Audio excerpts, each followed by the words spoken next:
Good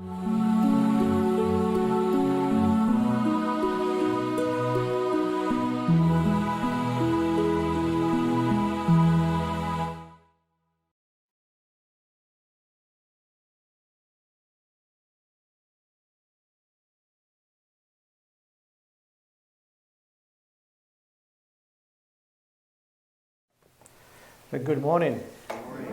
Happy Sabbath. A happy New Year too. Well, once again, it's a blessing for myself to be among you. I look forward to coming here every time that I have been invited. Friends, I believe that eventually I will not be able to come, and you will not be able to meet. However, the good news is that Jesus is coming back soon. Are you excited about that? Yes. Are you waiting for that wonderful, glorious day when we see Jesus face to face? Yes. Then just one glimpse will erase all the memories of sin from our minds. Amen. All the trials, all the pains, all the tragedies that we went through be gone forever. Just one glimpse. I'm looking forward to that day, friends. Home is not here anymore for me. Home is where Jesus is. And every morning as I get out of bed, I say, praise God for a new beginning. Oh, friends, I dedicate my life to Him. I don't know if I'm going to see the end of that day. And if I do, I praise Him for another day. And then I ask for grace for the following day. I believe that you and I are the final generation on planet Earth. Whether you believe it or not, and you might disagree with me, and that's perfectly fine.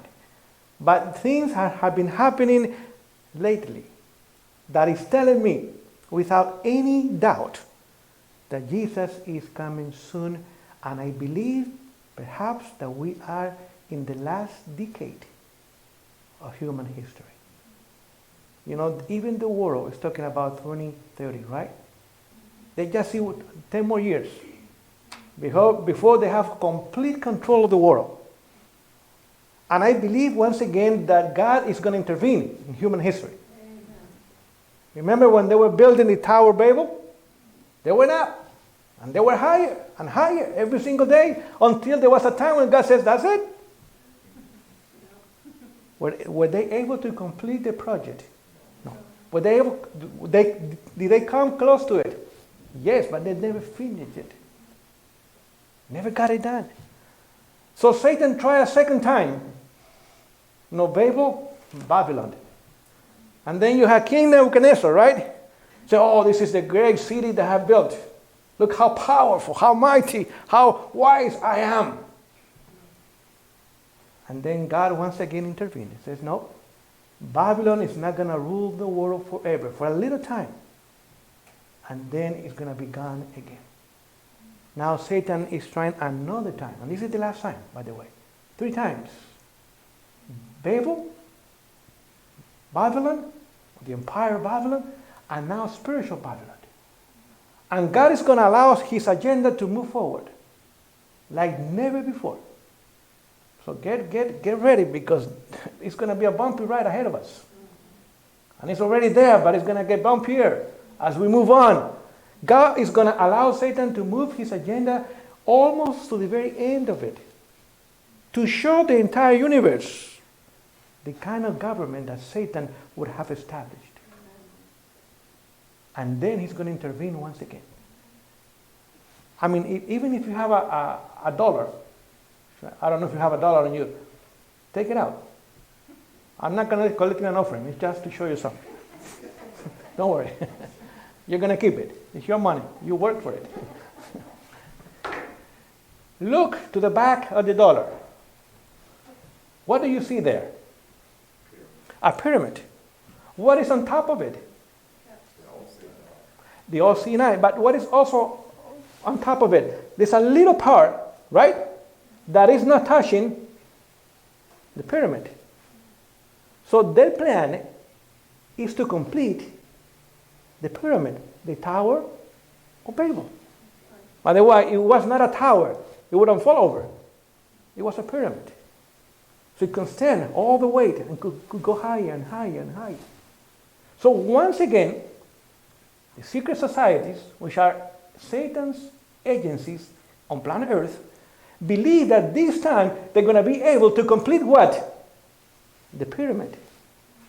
They know that it's not completed. It's just on top of it, but it's not sitting on it.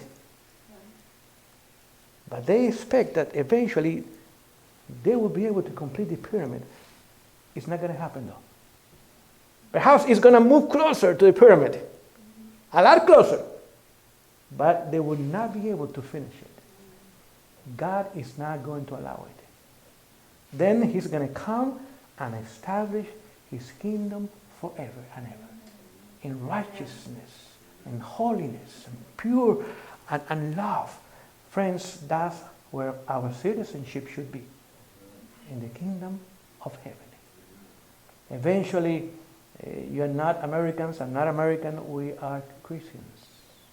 We are following Christ. And I pray this morning that even though we see movements taking place, we still have some freedom to worship him on his Sabbath day. So this morning I want to share with you, I'm going to use not the blackboard, the whiteboard. 4 steps to destroy a nation.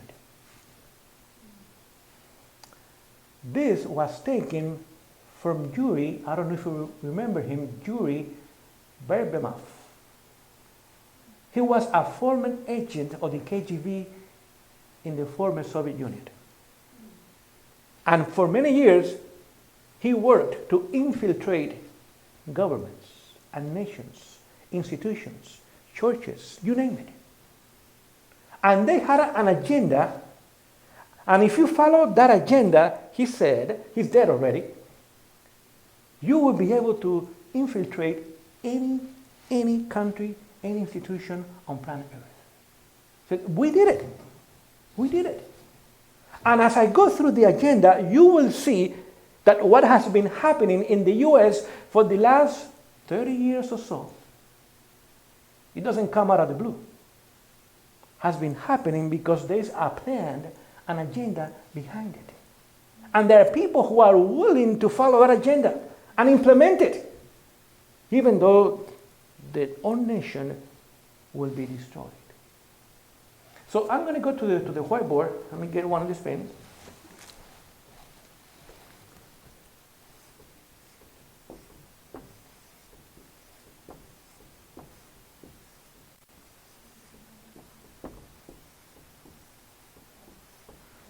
Can you see that? Okay.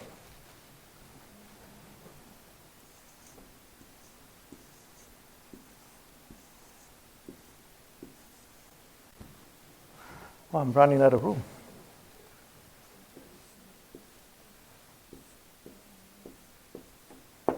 Can you see it? What does it say? Okay, that's how they call it. Let me give it another name. Brainwashing. So you have an idea where are we going to go this morning. Okay? So what is it that they did and they still do? Now it's not the Soviet Union. The Soviet Union is gone. Now you have other agencies doing the work in behalf of Satan, because he's a mastermind behind it. So number one, what he says, that the first thing you do to destroy any institution, any nation, any society, any people, the first thing that you do is you demoralize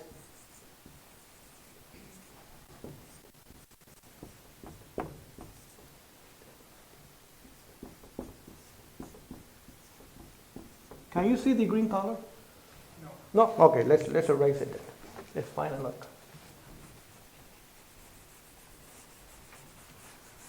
Let's find another color.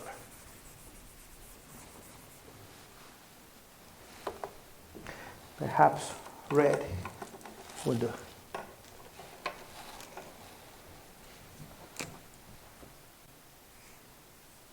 Is that better? Yeah. Okay.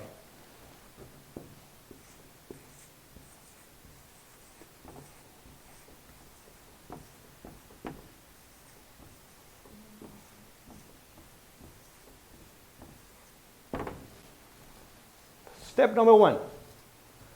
What is it? Yes. And he said that it takes about 20 to 25 years. And they use the educational system.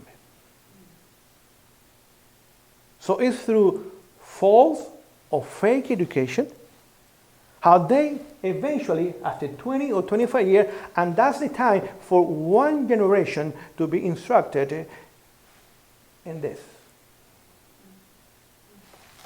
He says education in just one generation will change their perspective and mindset in just one generation. And then he says, and it doesn't matter, once they are demoralized through false education, it doesn't matter how much information, right information they get, they are not able to process it.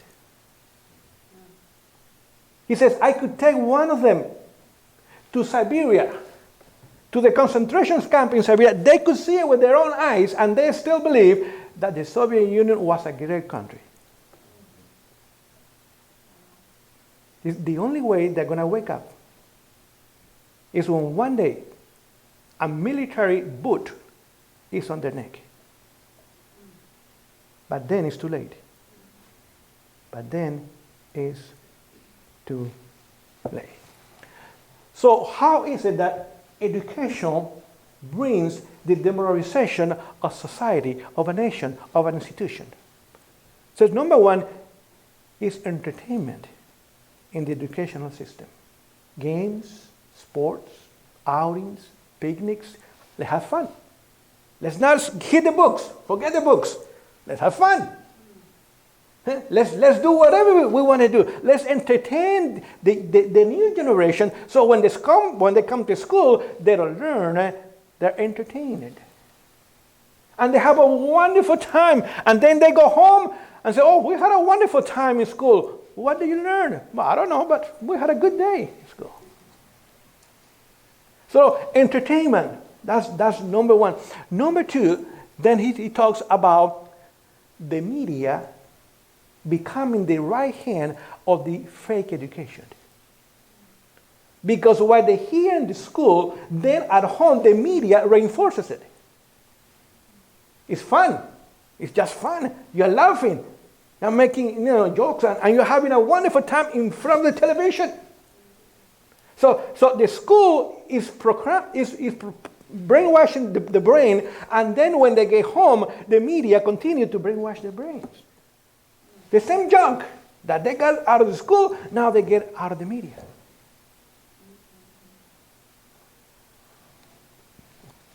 And then you go to number 3. No moral standards. God is out. God is out. There's no moral standard. Anything goes. Follow your heart. Don't follow facts. Don't learn anything. Have fun. School. At home. Games. Sports. Comedy. Movies. You name it. Have fun. And then in the process, little by little, you introduce the idea that there is no moral standard. That you have the right to believe whatever you want to believe, and that's true. That God is old-fashioned. It's for the older folks, because they don't know any better. But you are a new generation. You have technology, you have computer, you have science. That's what they're telling us even today. They say, put this on because it's science, right? Right? Well, it's fake science. But so people, oh yes, because Dr. Fauci is saying that we have to put that on. Sometimes he doesn't have it on, but I need to have it on, because if I don't, I'm going to die. And even if I go out and I eat with my family, between everybody, I have to put this on.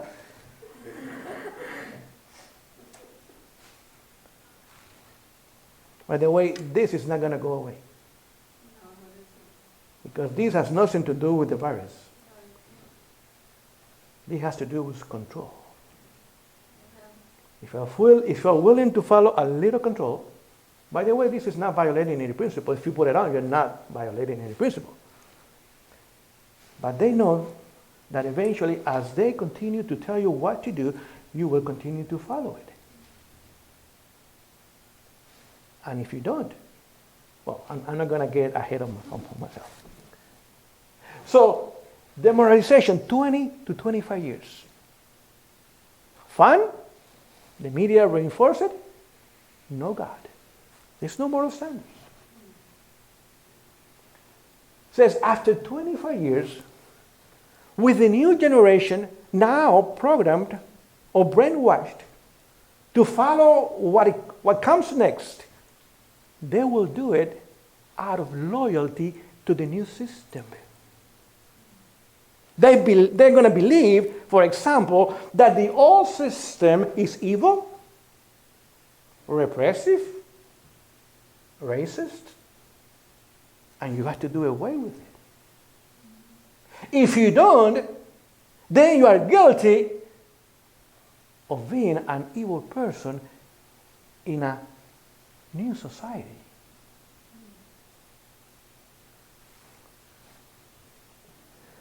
That's why, for example, you saw it in the summertime. What happened to the statues of Lincoln, Ulysses Grant, Jefferson, Thomas Jefferson? He was the father of the Constitution. Madison, the writer of the Constitution. Washington, the father of the nation. Lincoln, the one that set the slaves free, and he paid for it. His own life. Grant, the one that led the army to victory over the slaveholders of the South.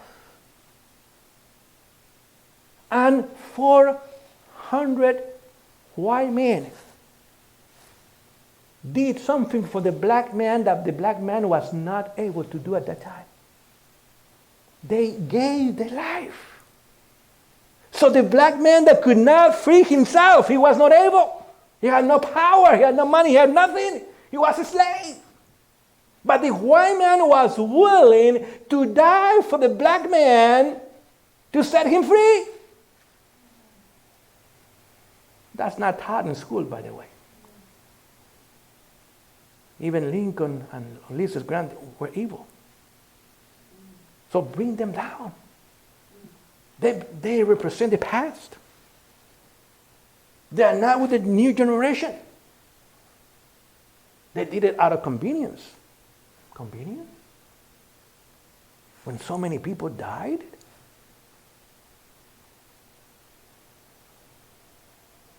See, when a new civilization took over another civilization, what did they do immediately? They removed all the evidence of the previous civilization to establish their own civilization. So what we saw in the summer is telling us that America has embraced a new form of civilization. And it's done with the old ways. Even the people that were willing to sacrifice their life for America, they have to go. However, look at this. In Seattle, you have a statue of Marx. Who was Marx? He is the father of the communist, an atheist. And because of him, millions of people had died.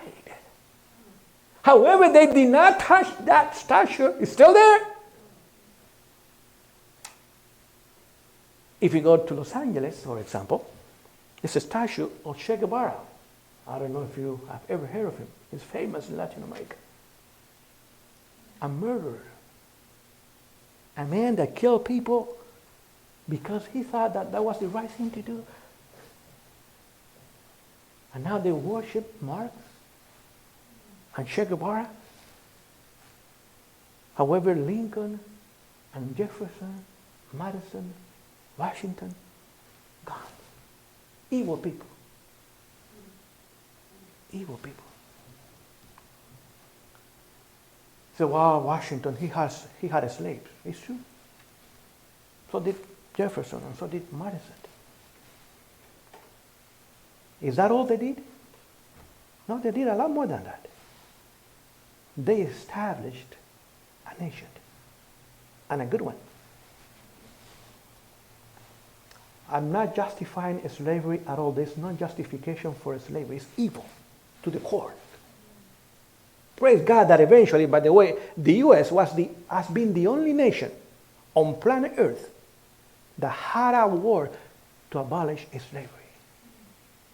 No other nation in 6,000 years has ever fought a war to destroy, to abolish, to do away with slavery. Only America did.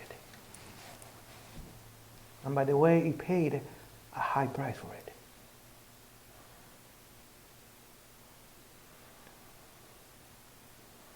So those murderers like Marx and Shekabara, they're fine. But Washington, Jefferson, Madison, evil people. Friends, it does not happen out of the blue. It has been happening because of the false education. Not just in the public schools, even in private schools. Because when the school is accredited by the state, then you have to follow the state agenda. And even when you go to the high educational institution like Harvard and Stanford, you name it, they get the same junk.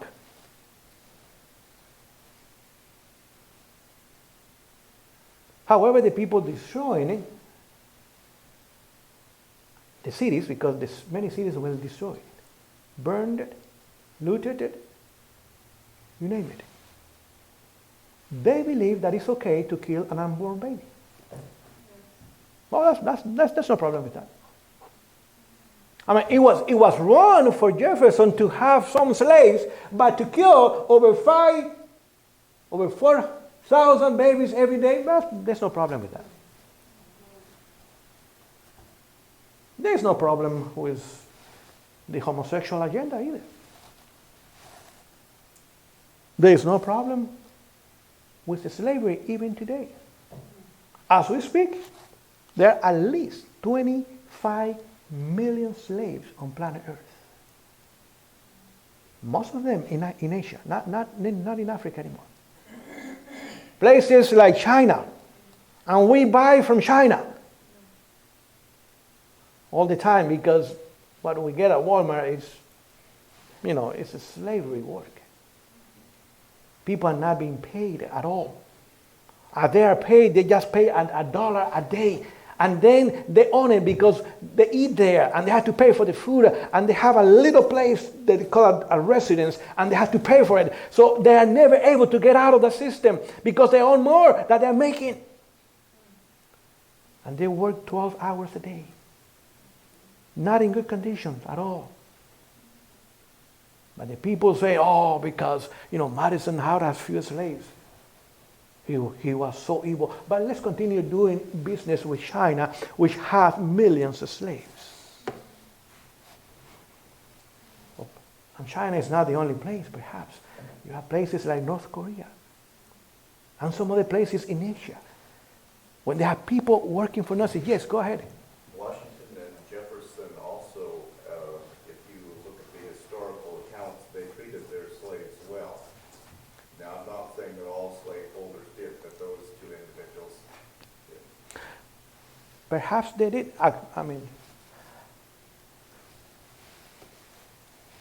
So through false education. And then, yes, go ahead.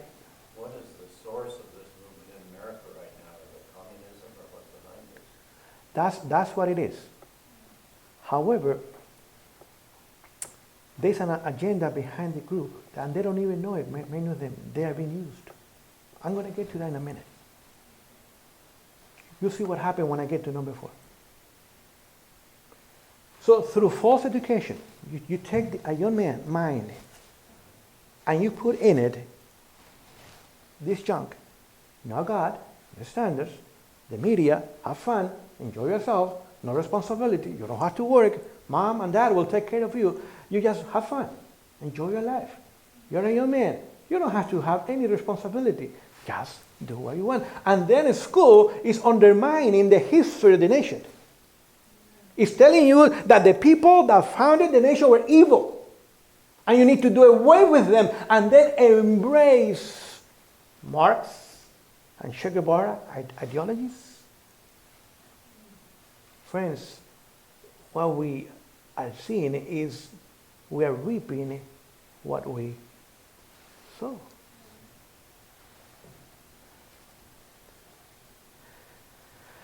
Number 2.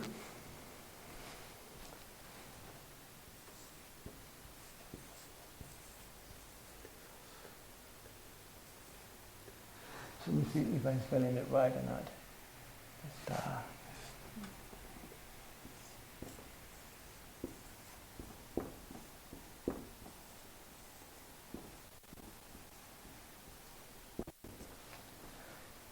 Can you see that? Okay. What is the second step? This takes 2 to 5 years.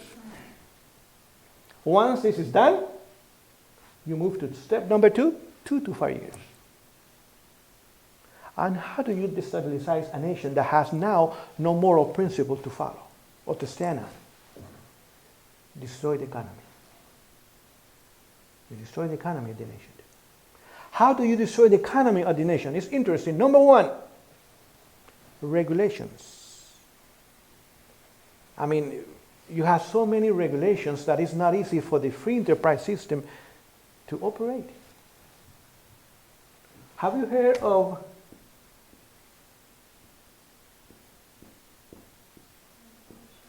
OSHA? What is it? It's just a bunch of regulations. They come to your business and say, no, that table has to be moved. However, you have to pay for that, right? Not the government. The government tells you what to do all the time, but you pay for it. Just to give you an example, there was a man making coconut cookies. There's coconut cookies. However, OSHA came into the business and says, no, you have coconut cookies. Also, you have to say that one of the ingredients is coconut because people are allergic to it. Wait a minute, don't you see the name coconut cookies? Yes, but you have to tell behind that there's coconut in the cookies and perhaps some people might be allergic to it. So he threw away 50,000 envelopes that he paid for them. And now had to print a new envelope saying coconut cookies in the back. Perhaps if you're allergic to coconut, don't forget there's coconut in the cookies.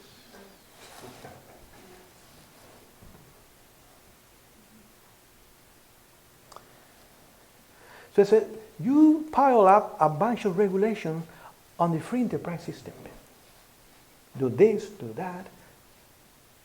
So, and eventually, the little guy that is trying to make it, not the big companies can afford that.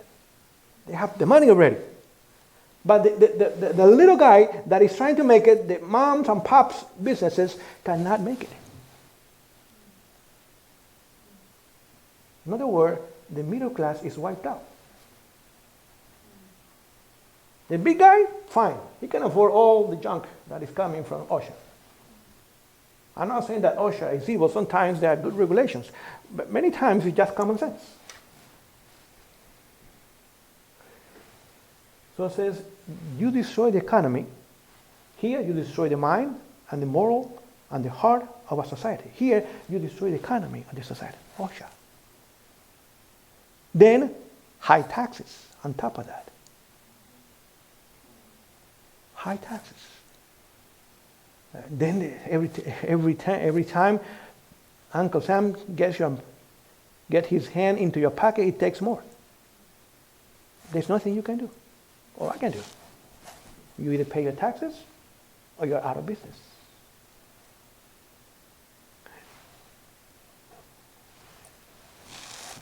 Then he says eventually, because the economy now is in crisis, high taxes and so many regulations, there will be lack of basic things. Then you ration things. By the way, that is coming to America soon. That is coming. Now President Biden told OSHA, you have 2 weeks to go into the businesses, especially grocery stores, the meat packing plants, and also restaurants. And you're going to go there and make sure that people are practicing social distancing. And they have masks on them. And if they have too many people working, they have to let them go. Restaurants only take out. So that was signed 2 days ago. So OSHA has 2 weeks to somehow come out with the idea of going to restaurants and the meat packing plants. Imagine what is going to happen to the price of meat in America. Well, I'm not sad because of that. I don't eat meat. But a lot of people do. Not only there will be people unemployed, now there will be ration. Now, he's telling them the grocery store can only deliver curbside deliveries. So you make a phone call, you order something, you go to Walmart or Fred Meyer, which is Kroger owns it. So curbside pickup or takeout. Eventually, and I'm telling you because that happened to us in Cuba. They said, no, wait a minute, you're ordering too much. We can only give you 5 pounds of rice, 2 pounds of beans. And by the way, eventually you just come once a week. Not every time you want to buy something, we will give you. Because we don't have it. We don't have it. Imagine now the new executive order says that 30% of America's land and water has to be put on preservation. And the government is going to pay farmers not to grow food. Just to live, just to allow the grass to come back up. No food. 30% of the land in America in the next 10 years. Friends, eventually there would not be a lot to eat. Other countries are not selling to us or anybody because they don't have for themselves.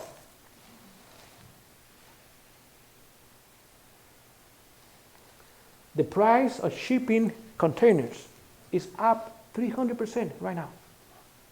See, China is hoarding them for whatever reason, and they don't even know. So the price of food is going to go high. And not only is going to be higher, the price of food, there will be not a lot of food that we are enjoying it today. Ukraine, Argentina, and they said, we're not going to sell our wheat this year because what we have, we need it. In just 1 month, the price of soybeans went up 20% in 1 month. See, there's not enough soy and corn right now in the world. The demand is too high, and the supply is low. See, China is having a hard winter this year. Unlike us, we're having an easy winter so far. But they're having a difficult winter this year, so cold, that has destroyed a lot of the plantations and places where they grow food. So they are buying corn and soy from us like never before. Record high sales of corn and soy for China. Don't forget they have 1.4 billion people in one country. Every 5 human beings, one is a Chinese. Yes. And I just read an article that Chinese are coming into the Midwest and offering their farmers 3 times the amount of their property to buy it, and they're selling it to them for 3 times what it's worth. And they're selling it. Wow. A deal you cannot refuse, right?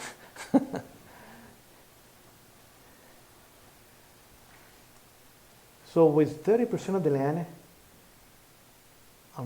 for nothing, just for grass, then paying farmers not to grow food, and then you have foreign people coming and buying your farms, eventually there will be rations in the U.S. By the way, it happened already in World War II, but we're too young to remember that. But I remember growing up in Cuba, there was time when there was nothing to buy. We were entitled to a certain amount of food every month, and sometimes that was not there either. We had to go to the black market. Then you pay higher prices even. And if the government found out that you were buying from a farmer, that was a crime. They took whatever you bought, and then you go to jail because you are hoarding food. So you destabilize the nation by destroying the economy of the nation. Okay. Number 3. I have 10 minutes to finish.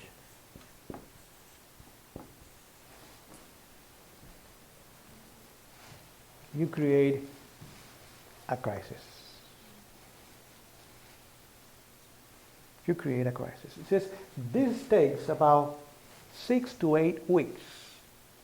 Once this is done, and this is done, it's easy then to create a crisis.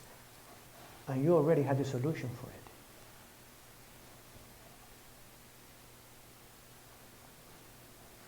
May 25, the year 2020, what happened that day?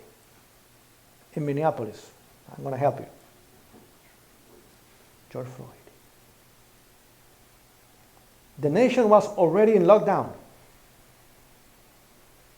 1/3 of the economy in 2 weeks was locked down. Schools were out. Kids at home. One of the parents was not working out because they had to take care of the little ones. There was no daycare either. In front of the television all the time. Drinking went up 250%. Marijuana use went up over 300%. Depression, over 200%. Now you have May 25, 2020 in Minneapolis. And you have a man dead. What happened immediately?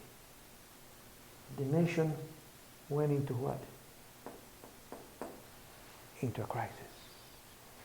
The major cities of America were destroyed.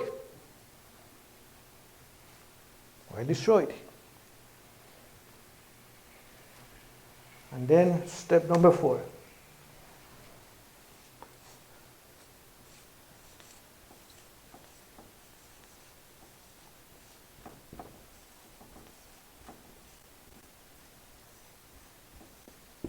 Can you see it?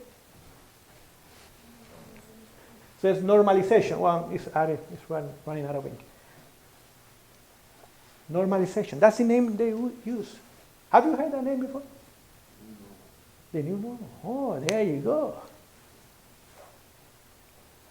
By the way, let's cross this word out and let's put a new word. Control.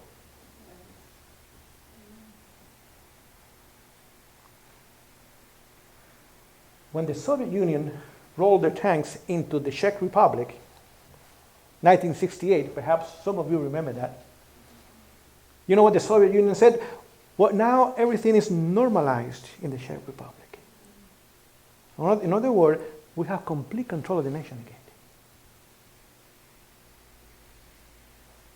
They used to tell us, if we put this on it, we're going back to what it used to be, right? Now they said, well, if you get the shot, then we might go back to what it used to be. But now they're telling us that even though you get the shot, and you hit the sun, and you have social distancing, you have to continue doing it. Because we have a second wave, right? And there's another wave coming. Control. Now it's easy for anybody to control the great masses of people.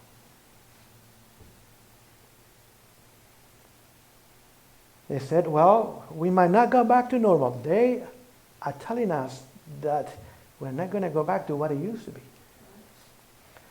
Now they have said, we're going to promise you paradise. Right? That's the new administration. That's what he's saying. They're saying that there will be health care for all. Wow, that's wonderful. And you don't have to pay for it. Not only that, free education. By the way, it's not education, it's indoctrination. That's what it is. Now, every 3 months, they're going to send us a check. Wow. It's really paradise.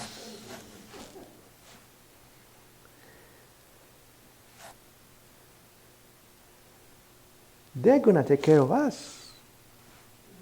As long as we stay home and we follow orders.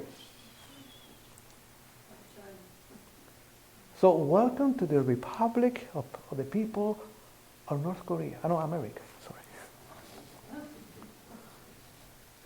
As long as you stay home and you don't have a business to run, we'll take care of you. How do you call that? Basic universal income. Therefore, members in your family will give you a certain amount of money every month. There are 2 of you, will give you a certain amount of money every month. By the way, we're not going to give you money. We're going to give you a card. We're going to recharge every time that you behave. If you follow the instructions, the new objective and directive will recharge your card every month. So you can buy what you need. But if you don't follow along, you don't get the freebies and the goodies. Not only that, we're going to deplatform you. You're a dissident. You're a troublemaker. You know what happened to Trump? And he was a president. Even when he was a president, what happened to him? One of the banks that he was doing business with closed his account. And he was the president. By the way, he didn't have $5 in the bank. This is a billionaire. This man that has millions of dollars in that bank said, no, we don't want to touch your money. It's contaminated. Take your money out of us. What happened with his Twitter account, his Facebook account? What happened? Closed. What is going to happen to us? And he was the president. Now he's facing another impeachment. And even some of his people are going to vote against him. I'm not promoting any candidate, friends. I'm not a Democrat. I'm not a Republican. But I see things happening, and I need to let you know. I'm sure you know it. I'm preaching to the choir this morning, perhaps. The media hated him. And every time they put him down, what is going to happen to the people of God at the end? Loved, protected, taken care of? No. If that happened to the most powerful man in America at that time, It's just to give us an idea what is going to happen to the people of God at the very end.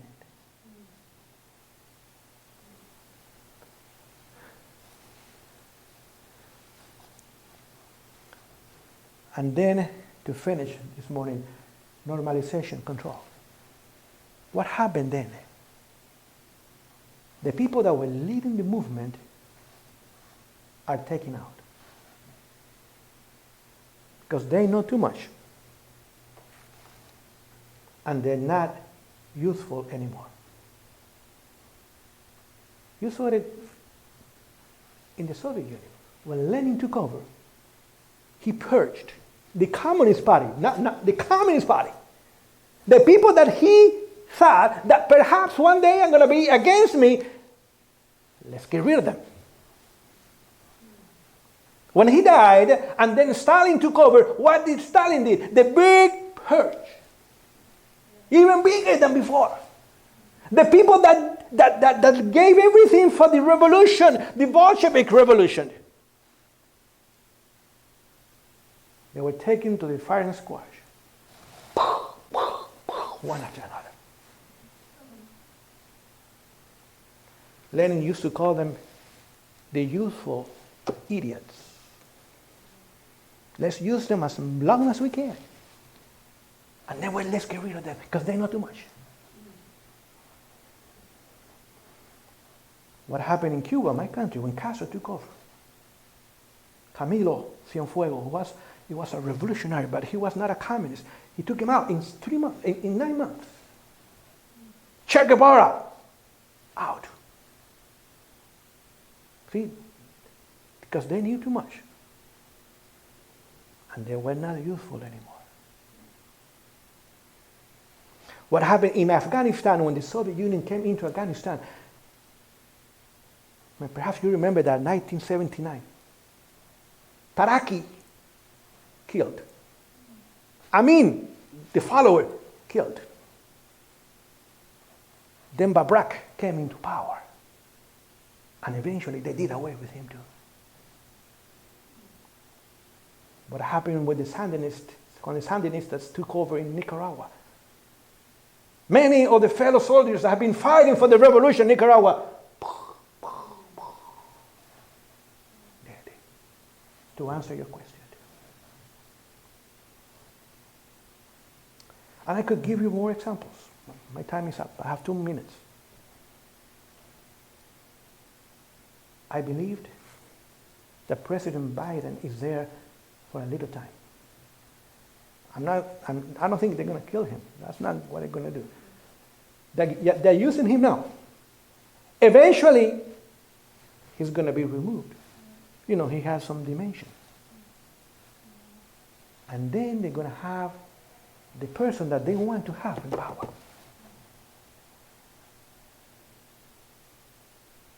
Perhaps you're going to see some of the Antifa people, Black Lives Matter, Pride Boys, you know, those mobs that are destroying America, taken out, put in prison. They know too much. They know what they have done. And some of them begin to wake up. So, wait a minute. This is not what I thought it was. I've been deceived, lied to. Oh, no, we have to take him out. What happened during the French Revolution? You remember, even Robespierre, the head of the French Revolution, what happened to him eventually? No head. No head. They have no mercy. Because Satan is behind all of this. And Satan has no mercy whatsoever. He hates every human being. You know why? Because God loves us. And because He loves us as He does, He hates us. And He's happy when a human being is destroyed and squashed like a mosquito fly. Yes. He has to pay for our sins if we're saved. That's right. That's right. And by the grace of God, I'm counting on that. In my case.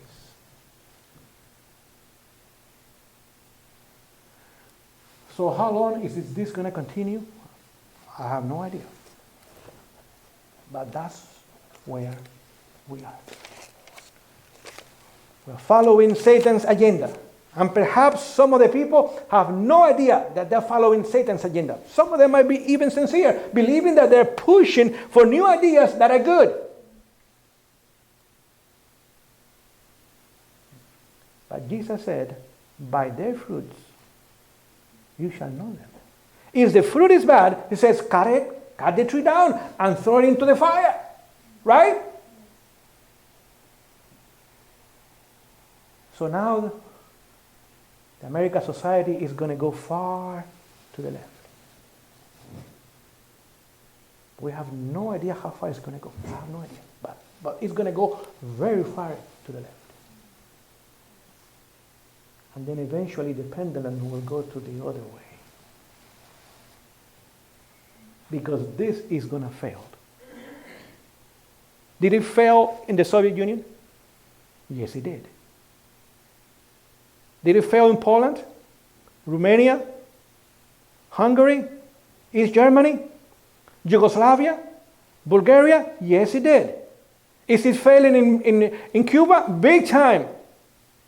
Is it failing in Venezuela? Of course. Is it failing in China and North Korea and Vietnam? Yes. So eventually, the nation will collapse.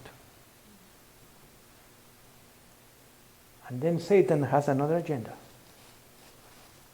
A day of worship to God. Quote unquote. See, you have gone so far into the atheists and the socialists and the Marxists and the communists, and they are the same, but they were different names, same people, same ideology. Don't be fooled by the progressive, it's the same thing. That is going to fail so bad that then the people said, what have we done? If we are willing to go back to God, God will bless us. There will be a false revival, we have been told, right? So a false revival is coming to America. It's not a real revival. And right now, as I'm speaking to you, the evangelicals and the conservative Catholics are very upset. They're not even happy with the Pope, by the way. They said, this is not right. What you're doing is not right. You are destroying the best nation ever. And we're not going to stand for it. But they have no power now. They're out of power. But eventually, they will have power. Plenty of it. Who knows if we get to see Trump again in the White House? I'm not saying anything. Perhaps he's not the man to fulfill prophecy, but maybe, big maybe, you see him again in the White House. Because he was good at uniting church and state. He was big with the evangelicals and the conservative Catholics. I mean, they did all they could to have him in the White House. But there was a plan to remove him. You know, the coronavirus and the riots, all that was planned, programmed to get him out of the White House. They did it. I mean, there was massive fraud in America. Massive. He went to the court, even to the Supreme Court twice. And there were 3 people there that he put there in the Supreme Court. He appointed 3 people to the Supreme Court, and not one of them was willing to listen to the case, much less decide on the case. You have Republicans and Democrats coming together to have a coup d'etat in America. That's what it was. A disguised coup d'etat in America. And they both came together. And they got rid of him. At the end, everybody's going to come together against those who keep the commandments of God and have the faith of Jesus. When they have a common enemy, it's easy for enemies to come together. So what is happening should show us what is going to happen in the near future. May we, by the grace of God, be faithful and loyal to Jesus. That's the only way out of this mess, friends. May God help us this morning.